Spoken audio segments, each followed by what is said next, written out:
Boa noite a todos os irmãos, irmãs, nossas crianças.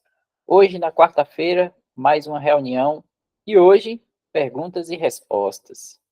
Antes de passar para as perguntinhas de hoje, que a gente trouxe para vocês, queria saber: algum de vocês tem alguma perguntinha, alguma coisa que vocês leram na Bíblia e não entenderam e quer perguntar? Se quiser, pode colocar no chat ou levantar a mãozinha aqui, ó, e abrir o microfone e fazer a pergunta, tá certo? Vou dar um tempinho aí para ver se alguém tem alguma pergunta. Só lembrando que perguntas difíceis, Tal responde, perguntas médias, Eric responde, e perguntas mamão com açúcar, eu respondo. Fique à vontade. Olha, eu acho que as perguntas medianas a gente podia passar para o irmão Tiago, o pai de Mirelle, que está entrando agora, sempre nas reuniões com a gente, né? E aí me isentar.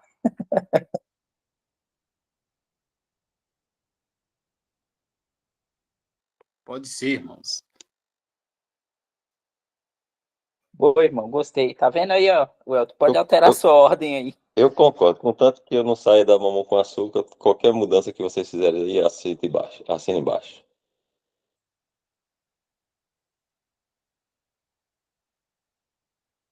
Pronto. Mamão com açúcar eu comprei por tempo indeterminado.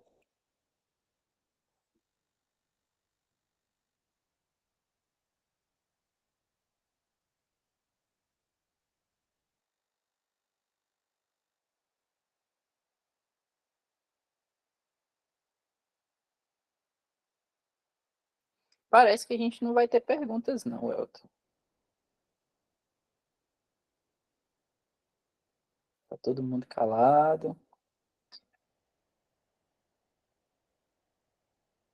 Dal, você consegue compartilhar o arquivo que eu mandei para você no WhatsApp? Se não conseguir, eu compartilho aqui.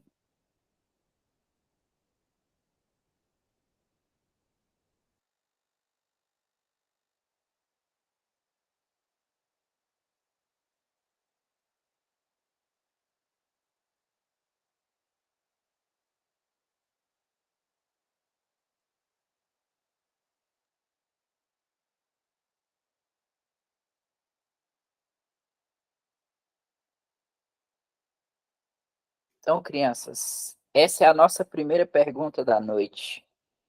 Olha aí, tem até uma imagenzinha essa pergunta aí, ó. Não sei se vocês já viram alguma imagem parecida. Só para poder resumir para vocês aqui, é o serviço que acontecia no tabernáculo e depois, mais tarde, acontecia lá no Templo de Jerusalém, que Deus mandou construir. Era o serviço do sacrifício, né? O serviço sacerdotal, que era feito ali pelos sacerdotes. E aí, tem a perguntinha para a gente agora, que é, pode subir só um pouquinho, Dal. Quantas vezes era necessário fazer sacrifícios pelos pecados? 7 vezes. 7 vezes. 7 vezes.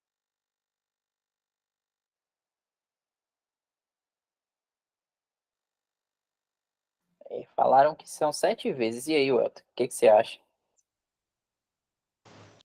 Será que alguém mais se arrisca? Já temos respostas, hein? Eu também quero aprender essa. Temos aí duas respostas que acham que são 7 vezes. Quem mais se arriscaria a dizer quantas vezes era necessário fazer sacrifícios pelos pecados?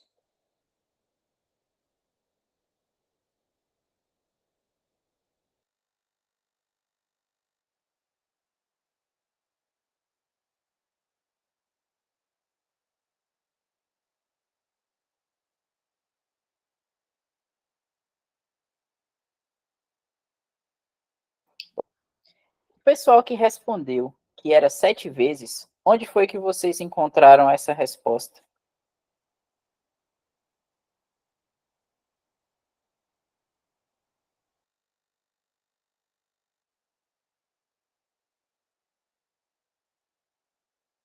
Vocês viram alguma passagem, algum versículo que fala?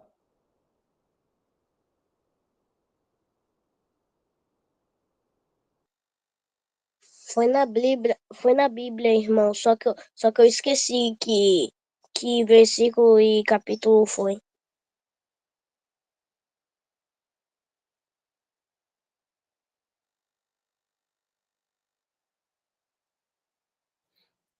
Certo. Vou pedir para Dal colocar um versículo aí para a gente, só para poder mostrar um exemplo para vocês e depois a gente vai explicar, certo? Vai ser Levítico, capítulo 4, o versículo é o 27. Primeiramente, crianças, eu vou falar para vocês que existia, vamos dizer, 4 tipos de sacrifícios, certo? Existia um sacrifício ali que era feito uma vez por ano pelo povo e pelo sacerdote. Tinha um sacrifício que era pessoas mais simples ali que estavam no povo, para o príncipe dali de cada tribo, certo? E tinha também o sacrifício do sacerdote. Mas aqui eu vou dar exemplo para vocês de um que era o de outra pessoa do povo. Aí está escrito assim, ó: se qualquer outra pessoa do povo da terra pecar por erro, fazendo contra algum dos mandamentos do Senhor, aquilo que se não deve fazer, e assim for culpada, ou se o seu pecado, no qual pecou, lhe for notificado, então trará por sua oferta uma cabra fêmea sem mancha pelo seu pecado que pecou. Pode descer mais um pouquinho, Dal. E porá a sua mão sobre a cabeça da expiação do pecado e degolará a expiação do pecado no lugar do holocausto. Depois, o sacerdote com seu dedo tomará do sangue e porá sobre as pontas do altar do holocausto, e todo o resto do seu sangue derramará à base do altar. E tirará a gordura, como se tira a gordura do sacrifício pacífico, e o sacerdote a queimará sobre o altar, o cheiro suave ao Senhor, e o sacerdote fará propiciação por ela, e lhe será perdoado o pecado. Esse aqui é um exemplo. Mas percebam uma coisa: a pessoa, se ela pecasse por ignorância, ou se ela pecasse e fosse notificada, ou seja, cada vez que a pessoa fizesse alguma coisa ali, ela tinha que fazer essa oferta pelo pecado, certo? Esse é um tipo. Então, se uma pessoa, ela pecasse, ela tinha que fazer ali uma oferta pelo pecado, para que o Senhor não, como é que é a palavra que ele fala? Não extirpasse, não colocasse para fora aquela pessoa que tinha pecado dali do povo de Israel. Então, basicamente, todas as vezes que um pecado ele era exposto, né, que ele era feito, ele precisava ter ali uma expiação. E para isso eles tinham que levar um sacrifício. Então, o sacrifício ali para o pecado, ele era contínuo. Então, ele poderia ser mais de 7 vezes. Então, não era só 7, poderia ser mais. E tinha um que era feito uma vez por ano, que o sumo sacerdote, ele entrava na tenda da congregação, o lugar que Deus tinha mandado eles fazerem, e aí ele ia lá e levava o sangue no Santo dos Santos, aspergia sobre a tampa do propiciatório ali da arca, e esse sangue era para expiação dos pecados do sacerdote e também de todo o povo. Então, toda uma vez por ano ele tinha que fazer isso, além desses outros sacrifícios que cada pessoa tinha que fazer. Mas vejam uma coisa que eu queria comentar com vocês.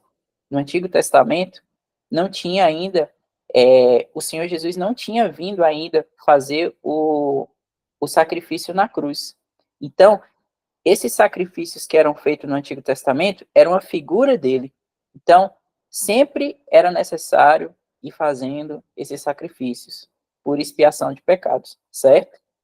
Só que aí a gente vai em um outro versículo, que agora está em Hebreus 9, para a gente ver que hoje não é mais necessário fazer os mesmos sacrifícios do Antigo Testamento, porque um sacrifício perfeito foi feito.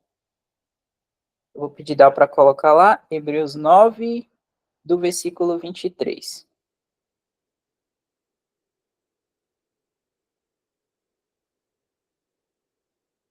Eu vou começar a ler aqui para a gente entender. Ó. De sorte que era bem necessário que as figuras das coisas que estão no céu assim se purificassem, mas as próprias coisas celestiais com sacrifícios melhores do que estes.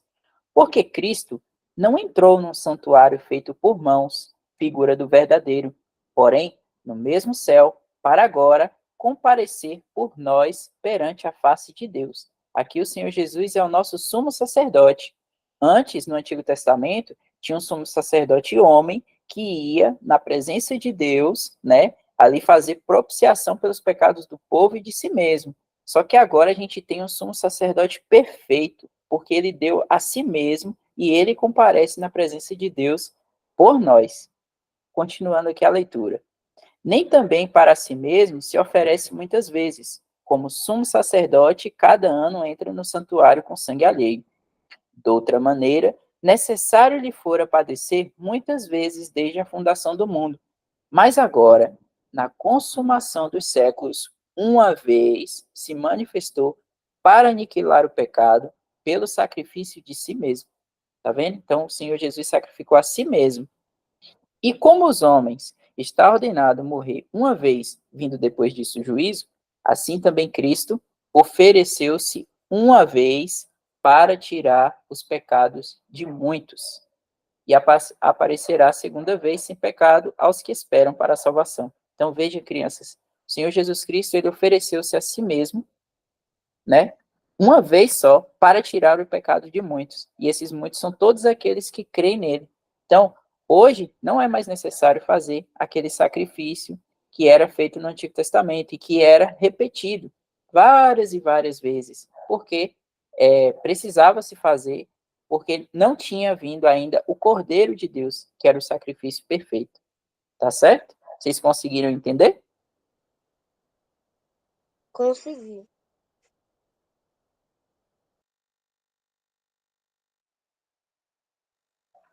O Elton, se quiser comentar um pouquinho também, pode ficar à vontade. Dal, Santana, cadê aqui? Quem mais? George. Uma coisa, crianças, interessante nesse assunto aí, que Eric está explicando, é que ali sempre um animalzinho ali era morto por conta do pecado que alguém cometeu, né? Às vezes poderia ser uma, um passarinho, uma pomba, uma cabra, como acho que na passagem que Eric leu, cordeiro, algum animal assim. Só que interessante aí é que quem morria, vamos falar assim, o culpado de cometer o pecado era poupado, né? Não acontecia nada com ele. Mas quem não devia nada, quem não cometeu pecado nenhum, que era um animalzinho inocente, ele que sofria, ele que morria no lugar de quem pecou. Ou seja, quem não devia nada, quem não tinha nada a ver com a história da pessoa que pecou, e pagava o preço com a morte. Não é assim que estava acontecendo? Ou seja, o animal não tinha nada a ver com o pecado que a pessoa fez lá, mas ele era trazido e pagava com a vida a culpa de alguém que cometeu um pecado. E isso aí lembra alguém?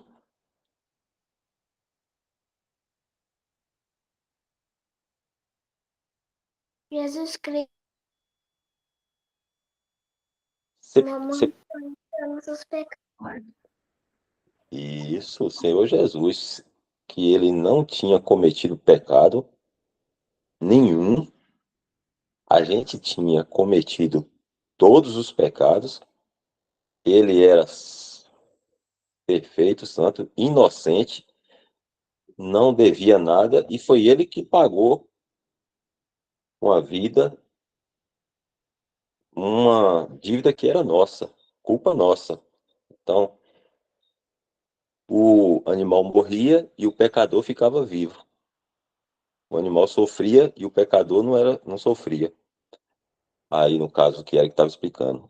E hoje é a mesma coisa. O Senhor sofreu, o Senhor morreu para que a gente não morresse, para que a gente tivesse vida e vida eterna, como a gente vai ter assim que o Senhor voltar. Então, era o inocente pagando pelo culpado, né? Uma figura do que Cristo fez por nós. João Miguel levantou a mão, quer falar, João? Então, eu iria dizer que, mesmo assim, que isso não vai ser que, tipo, Jesus pagou pelo culpado, mas eu vou dizer uma coisa. O Senhor Jesus, ao invés de um pecador que era Barrabás, que era para ele que pecar, mas Jesus que não era para ele, era para Barrabás sofrer, mas Jesus e também sofreu. Dá essa lembrança também que eu disse. Se estiver errado, desculpe. Mas isso que eu quis dizer. Olha só aí, bem lembrado, João. Barrabás, ele era um malfeitor e ele era culpado, né, por ter feito coisa errada. Então ele, pela lei ali, né, do tempo ali do Senhor Jesus, ele devia pagar pela culpa dele e a pena era o sacrifício ali na cruz. Só que ele foi poupado e no lugar e dele, né, o Senhor que era inocente não cometeu pecado algum e nem na sua boca houve nenhum engano, né? E o Senhor não devia nada, só fez o bem, ajudava as pessoas, nunca nem falou mal de ninguém, nada, perfeito. Andou aqui nesse mundo, né, sem nenhum pensamento fora do lugar. E aí, como o João falou, sofreu, pagou ali, sofreu primeiro na mão dos homens e depois sofreu na mão, né, do próprio Deus, Pai, o juízo que era para mim, que era para Dal, que era para Eric, Tiago, para todos nós que somos pecadores. Então, para que a gente fosse poupado, né, de uma condenação eterna, ele morreu ali, ele sofreu. E aí esse animalzinho que era sacrificado aí é uma figura do Senhor, né, inocente, pagando pelo pecador, pelo culpado. Tiago também, acho que levantou a mão aí, fica à vontade, irmão. Mirelle que quer fazer uma pergunta, irmãos. Pode ficar à vontade. Irmão, quando Jesus veio ao mundo, ele morria.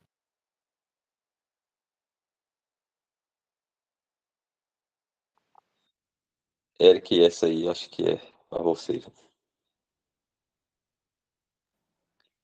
Você quer saber se quando o Senhor Jesus veio ao mundo, se ele poderia morrer? É isso?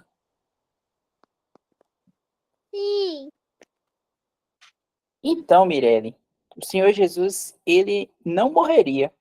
Por quê? Quem morre hoje é porque essas pessoas, elas têm a herança de Adão, que é o quê? O pecado. E o Senhor Jesus não tinha um pecado. Então, se o Senhor Jesus voltar hoje, nós não veremos a morte, porque nós seremos arrebatados, certo?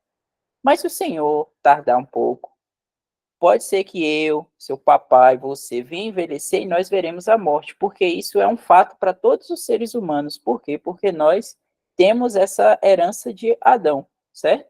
Mas o Senhor Jesus, ele não tinha. Então, se o Senhor Jesus não tivesse ido até a cruz, porque ele veio para fazer isso, que era a vontade do Pai, se ele não tivesse feito esse sacrifício, o Senhor Jesus estaria aí até hoje, porque ele não tinha pecado, então ele não podia morrer. Tanto que o Senhor Jesus, ele deu a sua vida. É algo que nenhum ser humano pode fazer. Nós podemos morrer de velhice, ou por causa de um acidente, ou se alguém quiser fazer o mal para a gente, tirar a nossa vida, mas o Senhor Jesus era o único que tinha o poder de dar a própria vida. Por isso ele não podia morrer. Tudo bem? Você entendeu?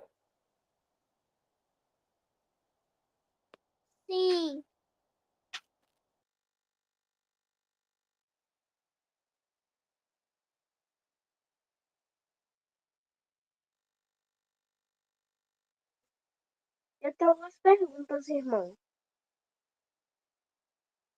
Pode fazer, João. A primeira pergunta é: se, o Senhor, naquela hora que ele tinha morrido, ele poderia morrer e ficar para sempre, tipo, morreu de verdade, assim, e ficar com o Senhor até o fim? Ou não? Essa aí é para você, Well.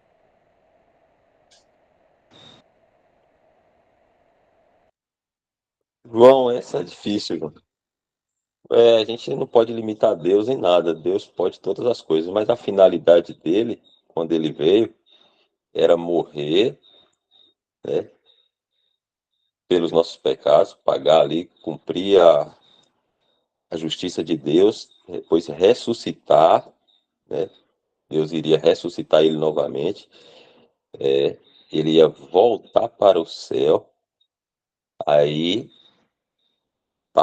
passaria um tempo, que esse tempo que nós estamos passando aqui, aí ele tinha prometido voltar novamente aqui na Terra para buscar nós, e ele vai fazer isso, vai levar a gente para o céu, para ficar com ele para sempre, depois ele volta de novo para poder estabelecer um reino aqui de justiça por 1000 anos.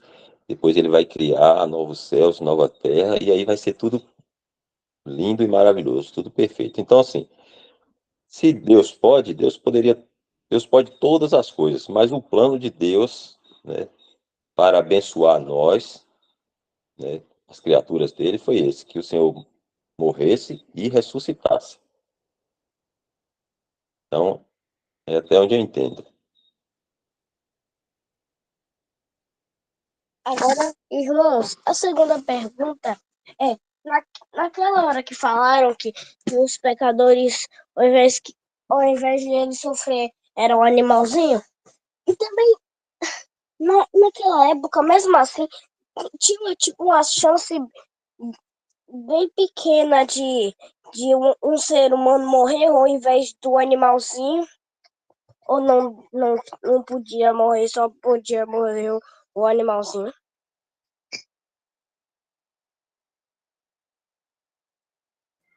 Então, João, na verdade, sim. Porque o Senhor, ele tinha dado mandamentos, né, da lei, tinha dado várias ordenanças, e aí o Senhor, ele falava que quem transgredisse, no caso, quando ele fala transgredisse, era fazer porque queria, entende? E aí quem cometesse o pecado porque queria, aí essa pessoa, ela tinha que ser morta.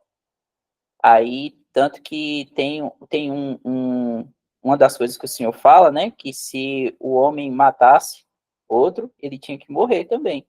Ele era apedrejado. E veja que naquele versículo lá que a gente leu de Levítico, fala da pessoa que ela pecasse por engano, ou se ficasse explícito que ela fez alguma coisa e ela não tinha intenção, na verdade, de pecar, mas ela pecou. Alguma coisa que Deus tinha falado para não fazer, entendeu? Mas se alguém, por exemplo, chegasse e tramasse contra o seu irmão ali da tribo de Israel para matar ele, Deus iria cobrar isso também dele, e ele iria morrer. Se, por exemplo, eles fossem adorassem outros deuses, Deus também iria punir eles, como de fato Deus fez. Então, sim, eles tinham pessoas que tinham que ser julgadas por Deus e elas acabavam sendo mortas. E aí não tinha sacrifício por elas.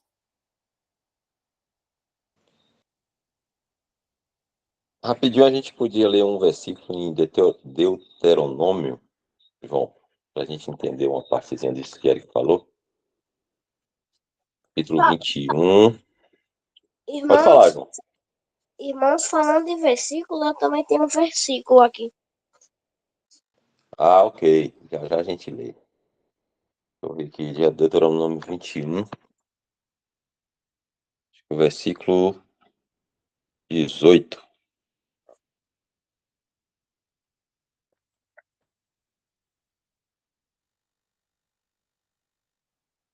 Versículo 18. Não.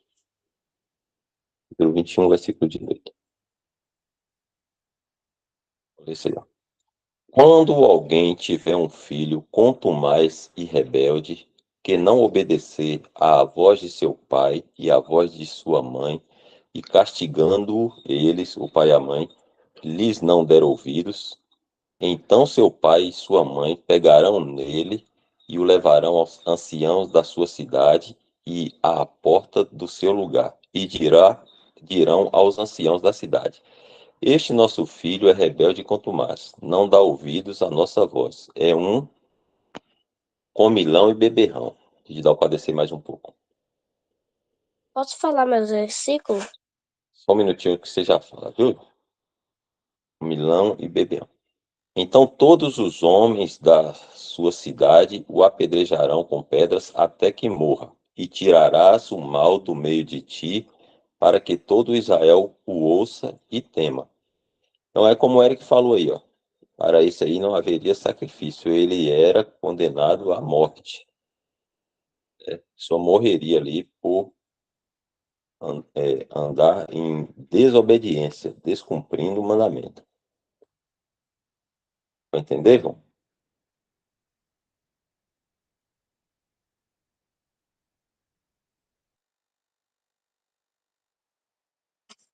Irmão falou que eu ouvi uma palavra e João no final, só que eu não entendi o que a palavra falou. Vai você entender. Ah, tá. Entendi. Beleza, então. A gente tem, Eric, mais 2 ou 3 perguntas? 2, né? 3, né? Isso. João tem um versículo também, João, vai dar tempo. Guarda ele aí que a gente vai ler ele, tá?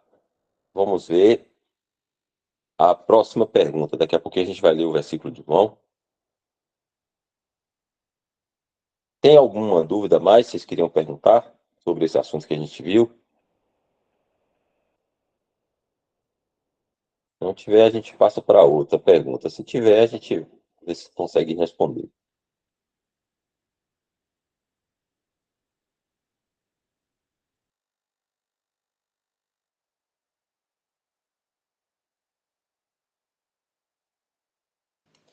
Acho que tá ok aqui. Vamos ver a próxima pergunta, Eric. Aí eu vou deixar contigo aí. Beleza. Vamos lá ver a nossa próxima perguntinha, a número 2.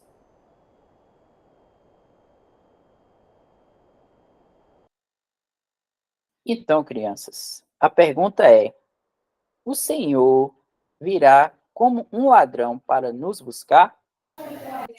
Eu acho que não, desse jeito que você mostrou assim na imagem. É porque eu mostrei aí que é um ladrão, né? Tentando Não. entrar na casa. É porque na Bíblia diz que ele vai buscar a gente para morar com ele, que ele disse que ia preparar um lugar pra gente, que era pra gente esperar. E num dele ia buscar a gente, entendeu? Mas eu não acho que ele ia buscar a gente assim como um ladrão, não, porque não faz sentido. Quem mais se arrisca aí?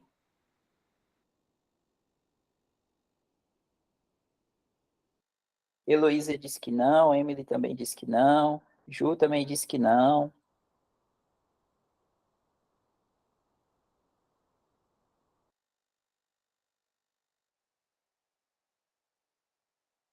Mirelle ali com o irmão Thiago também disse que não.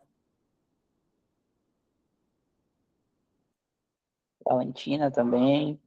E aí, Welton, o que você acha? Eu diria que não. Eu tô com as crianças aí também.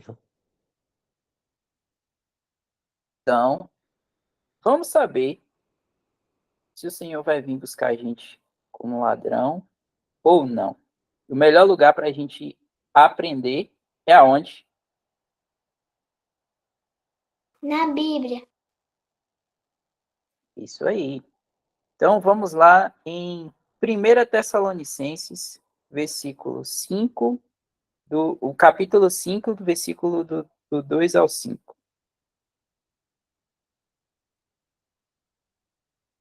Vou ler aqui para a gente entender. Olha só. Porque vós mesmos sabeis muito bem que o dia do Senhor virá como o ladrão de noite.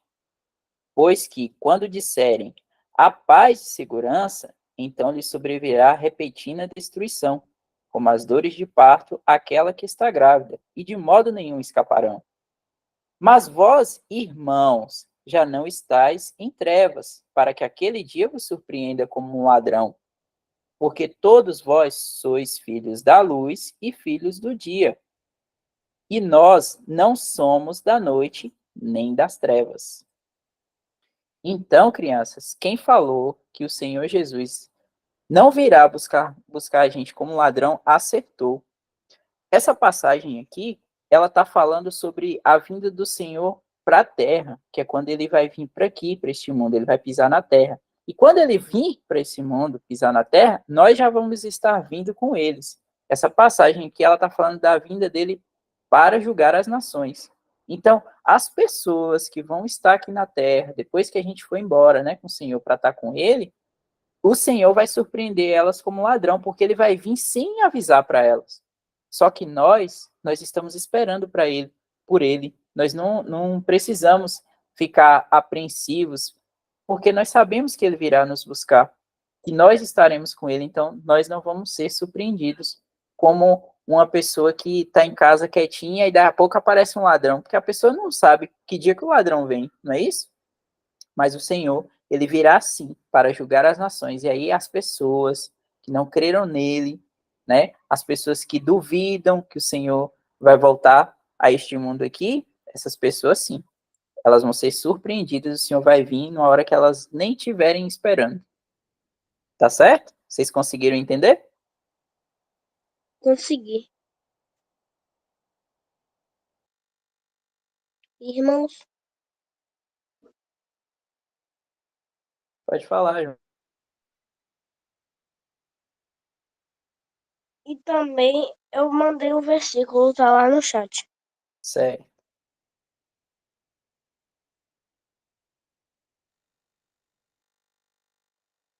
O Elton, Dal, o irmão Tiago aí, se quiser comentar também, Jorge, um pouquinho sobre essa passagem para as crianças, mas acho que ficou compreendido.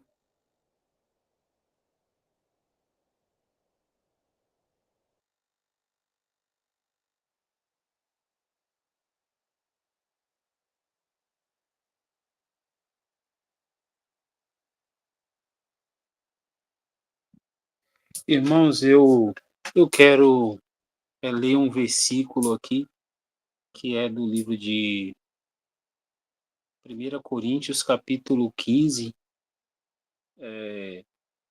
Na verdade, são 3 versículos, que é do 52 ao 54.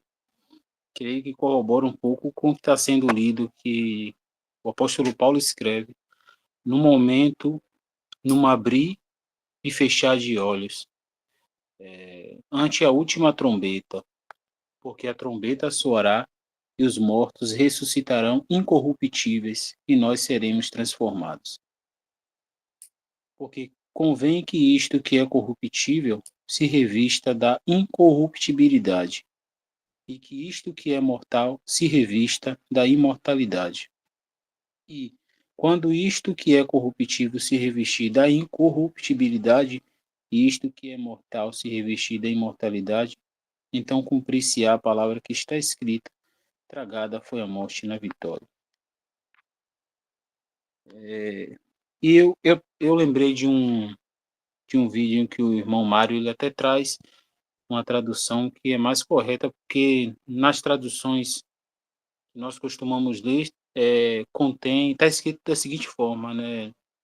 Não abrir e fechar de olhos como foi lido hoje, mas na tradução que ele citou diz não fechar e abrir de olhos, ou seja, nós abriremos nossos olhos e imediatamente estaremos com o Senhor, na nossa morada eterna. Então, só falando um pouco em cima do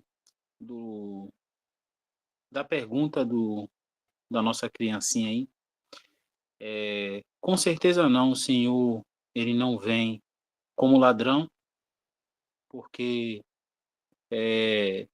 nós não somos, como todos nós sabemos, nós não somos filhos das trevas, mas somos filhos da luz. Então, tudo que nos é revelado através das Escrituras a respeito de nosso Senhor Jesus Cristo é em luz.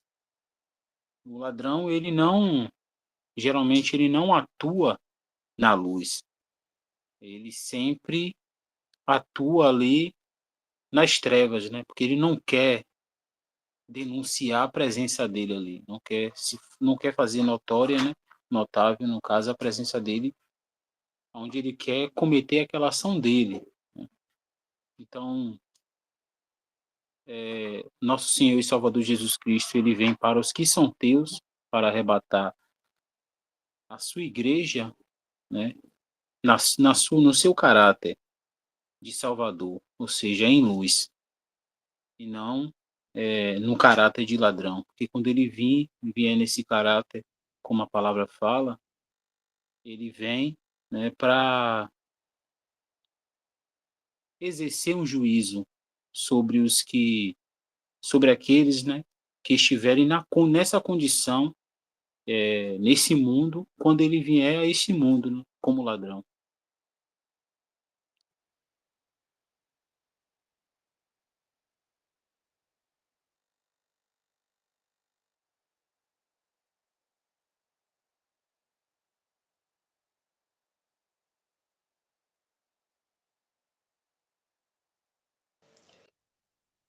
Maravilha. Então agora a gente vai, Eric, eu acho que para a terceira pergunta, não é isso? Isso. Essa eu achei que não foi tão difícil assim. Vamos ver a outra. Vamos ver a outra. Irmãos, antes de antes de mostrar a pergunta, e também depois de todas as perguntas, eu posso ler meu versículo? Pode, João, fica à vontade. Vou pedir Dal para colocar antes da pergunta o versículo de João e você faz a leitura, tá, João? Depois a gente vê essa pergunta. Espera aí que eu vou achar aqui, Dal. Mateus 8, capítulo 8, de 1 até 4. É o versículo que o João vai ler para a gente aí. Daqui a pouco a gente já volta com a pergunta.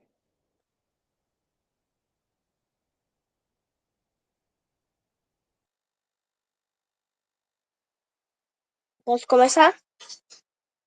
Pode começar. E descendo ele do monte, seguiu uma grande multidão. E eis que vem um leproso e o adorou, dizendo: Senhor, se quiser, se quiser, eles podes tornar-me limpo, tornar-me limpo. E Jesus, estendendo a mão, tocou, dizendo: quero ser limpo. E logo ficou purificado da lepra. Disse-lhe então Jesus: Olha, não digas a alguém, mas vai, mostra-te ao sacerdote e apresenta a oferta que Moisés determinou, para que servir de testemunho.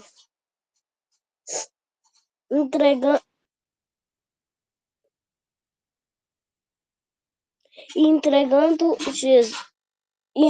Jesus em Cafarnaum, chegou junto dele um centurião rogando-lhe.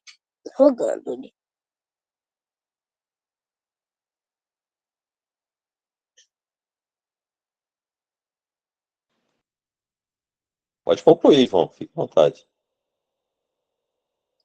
E dizendo: Senhor, o meu criado jaz em casa paralítico e violentamente adormentado. E Jesus lhe disse: Eu irei e lhe darei saúde.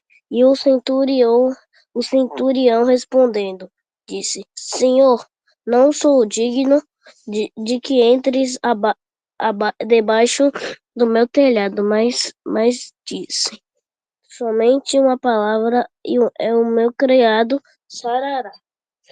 pois também eu sou homem sob a autoridade.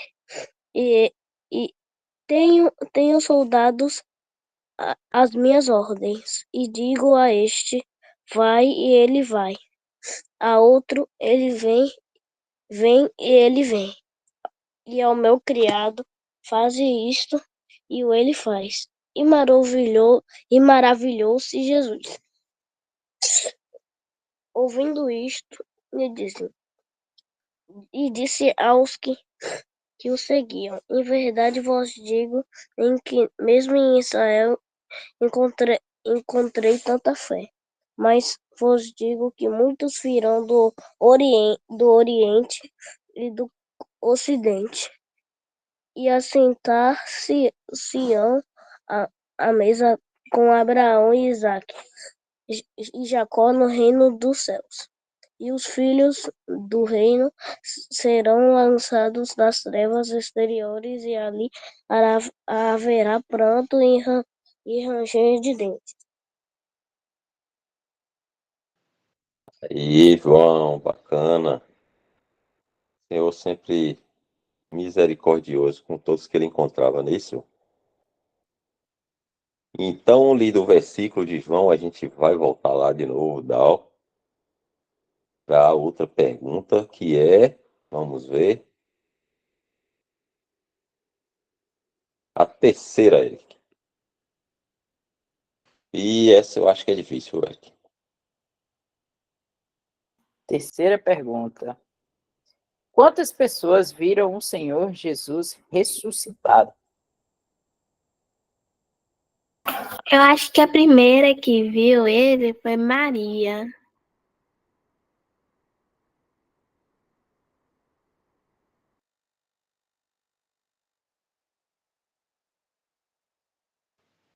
Eric, a pergunta é quem viu primeiro ou quantos viram?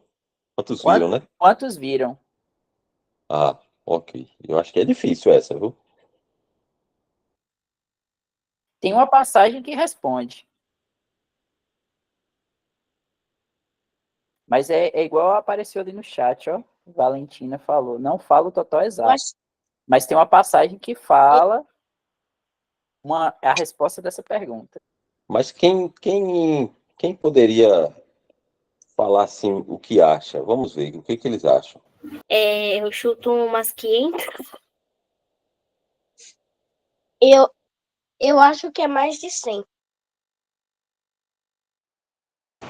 Olha só, já temos 3 respostas aí. Uma, a Valentina fala, mas não diz que não fala o total exato. João acha que é mais de 100. Acho que a Ana Júlia falou 500. Quem mais? Estezinha. 40. 40, Estezinha. Umas 15, Valentina acha. E aí, Eric? Não tá fácil, hein? É. Mas vamos ver o que a palavra de Deus fala, né? Coloca pra gente aí, Dal. Vamos lá. 1 Coríntios, capítulo 15.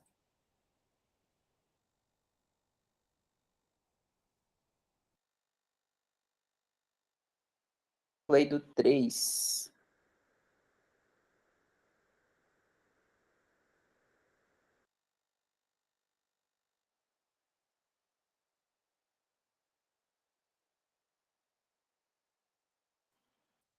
Olha só o que o apóstolo Paulo fala ali do 3. A gente começa só um pouquinho, volta lá no 3, só para a gente pegar o contexto. Ele fala assim, ó.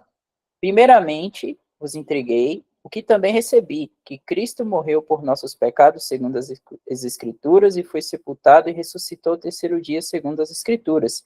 E foi visto por Cefas. Cefas era o apóstolo Pedro. E depois pelos 12, aí fala dos 12 apóstolos. Depois foi visto uma vez por mais de 500 irmãos, dos quais vivem ainda a maior parte, mas alguns já dormem também. Aí tem mais, ó. Depois foi visto por Tiago, depois por todos os apóstolos e por derradeiro de todos, me apareceu também a mim como um abortivo. Ele apareceu ali, né, nessa época, apenas por último para o apóstolo Paulo. Teve alguém aí que passou pertíssimo, hein, Eric? Aham.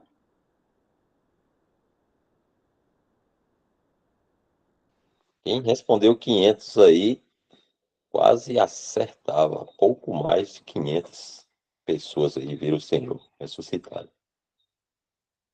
E a Ficou gente, alguma? eu só ia falar que também a gente pode lembrar, né, como Ana Júlia falou, que ele foi visto por Maria Madalena, né? Ali também foi visto as mulheres ali, então tem esses aí também. Mas só que a palavra, ela foi bem específica aqui falando, né, dessa quantidade. Isso aí. Vamos para a última pergunta de hoje. Está chegando o nosso horário, a gente vai finalizar com a pergunta número 4 agora. Vamos saber se essa está fácil, vamos saber se essa está difícil. Vamos lá, Eric, vou deixar com você aí. Beleza.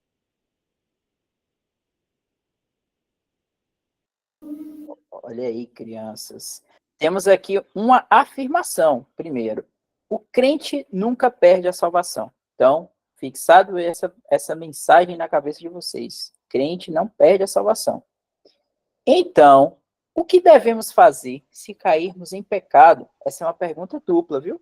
E quando cairmos em pecado, o que perdemos? Eu posso falar? Pode. Eu acho que a gente deve orar para sair do pecado.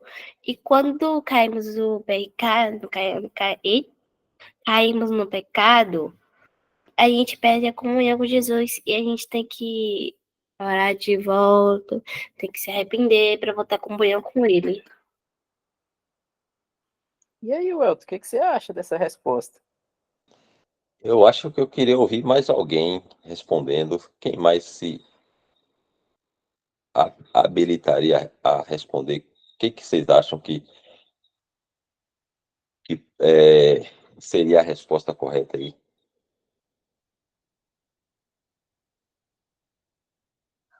Ô, irmãos, na primeira pergunta, a resposta é confessão. E a segunda, João, você quer arriscar? E quando caímos em pecado, o que perdemos? A primeira é confessar. A segunda seria o quê? O que perdemos, você sabe? Você quer arriscar? A comunhão que a gente perde. Olha só, Eric. Agora vamos ver aqui, Helenice, tá com a tua Moisés. mão aí. Fica à vontade para Moisés para falar. A primeira, o que perdemos, a primeira, o que devemos fazer é nos confessar sobre o pecado que nós fez. E a segunda é a comunhão. Olha só, Eric, essa aí tá mamão com açúcar, eu acho. Vamos ver, vamos ver. O que você acha? Também achei fácil, viu? Eu pensei que estava difícil, mas isso prova uma coisa pra gente, Welton. As crianças estão lendo a palavra de Deus e estão aprendendo, né? Mas a resposta certa é essa aí, crianças. O que devemos fazer quando nós caímos em pecado é confessar esses pecados. Nós devemos nos arrepender e confessar ele para o Senhor Jesus. E aí, a segunda, e quando caímos em pecado, o que a gente perde? A gente perde a comunhão. Porque nós temos uma comunhão agora e foi nos dada pelo Senhor Jesus para que nós possamos ter comunhão com Ele e com o Pai. Só que quando a gente deixa a nossa carne, botar as asinhas de fora e a gente cai em pecado, aí a gente rompe essa comunhão. E aí, para restaurar essa comunhão, só tem uma forma: nós temos que ir para o Senhor. Nós precisamos ir rapidamente para Ele, arrependidos, confessar para o Senhor Jesus restaurar essa comunhão.